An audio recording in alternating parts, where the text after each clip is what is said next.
Bonjour à toutes et à tous, aujourd'hui on va discuter de schémas de couleurs pour les navires Dystopian Wars. Premièrement, vous allez avoir des éléments très simples à peindre, c'est les éléments principaux, hein, la coque, les œuvres vives et puis l'armement.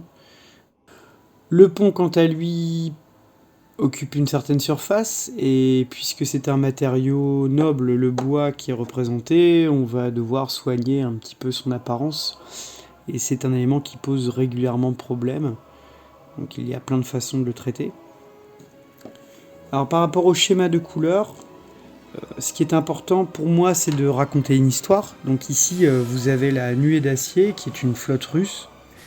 Donc la flotte russe, c'est vraiment une flotte qui va être très peu subtile, qui va pouvoir éperonner l'adversaire facilement avec des bonus, et qui va subir de lourdes pertes sans réellement s'en préoccuper.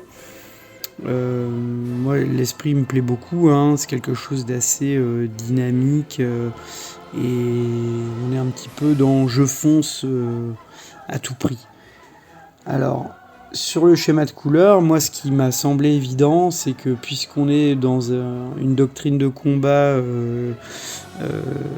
qui est assez bourrin, on n'a pas le temps de peindre les bateaux en fait. Quand ils sortent de l'usine, ils sortent bruts, donc en métal. Donc ce qui m'a dirigé en fait dans mon choix, c'était du métal rouillé.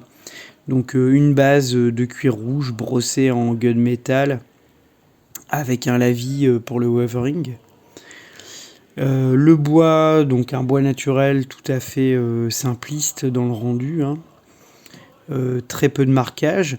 Par contre, ce que je jugeais important, là ça m'a pris pas mal de temps de réflexion, c'était l'héraldique. C'est que je voulais en fait faire ressortir presque un aspect chevaleresque du navire, et donc en utilisant un chevron rouge et noir, donc qui reprend l'iconographie de la Russie dans le monde de Dystopian Wars.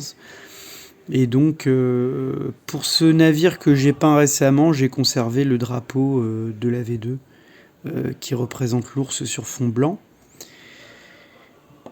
Et pour les navires amiraux, j'ai gardé le blanc en fait sur l'armement, donc qui devait être bien visible.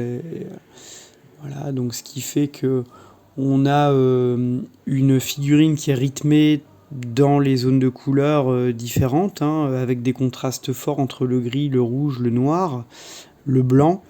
Et puis dans un contraste un contraste de quantité, donc très peu de bleu en fait, un bleu très localisé pour les lumières secondaires, ce qui permet vraiment d'attirer le regard de façon ponctuelle sur des générateurs. Ici le générateur cryo en fait qui va générer des icebergs, donc j'ai choisi un ton froid, hein, le bleu, hein, donc vraiment quelque chose d'à la fois très simple pour que ça puisse heurter le regard et attirer en fait l'œil sur des petits détails qui n'ont pas vraiment forcément beaucoup d'importance non plus dans la silhouette de la figurine. Donc je pense que ce qui peut être un principe directeur important, c'est qu'est-ce que ça raconte. Donc là, ça raconte la rouille, la destruction imminente, hein. Et puis cet aspect héraldique et à la fin cette froideur de l'iceberg en fait qui va être générée par le navire.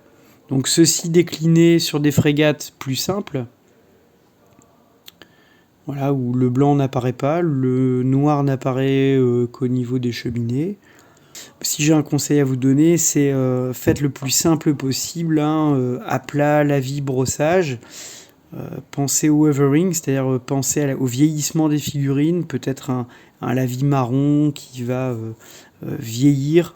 Ce qui est intéressant aussi, c'est la notion de rouille, hein, puisque là, en plus, on est sur de la flotte. La rouille est présente, hein, sur des navires, donc essayez de trouver un moyen de la faire apparaître par endroits. Donc Sur ces navires-là, elle est là en couche de base qui va être brossée, mais vous verrez que dans d'autres flottes, elle apparaît d'une autre façon, ce qui permet aussi de varier les, les déclinaisons suivant les schémas pour gagner en efficacité sur l'évocation et évidemment chaque schéma qui diffère. Voilà, je vous souhaite une bonne journée.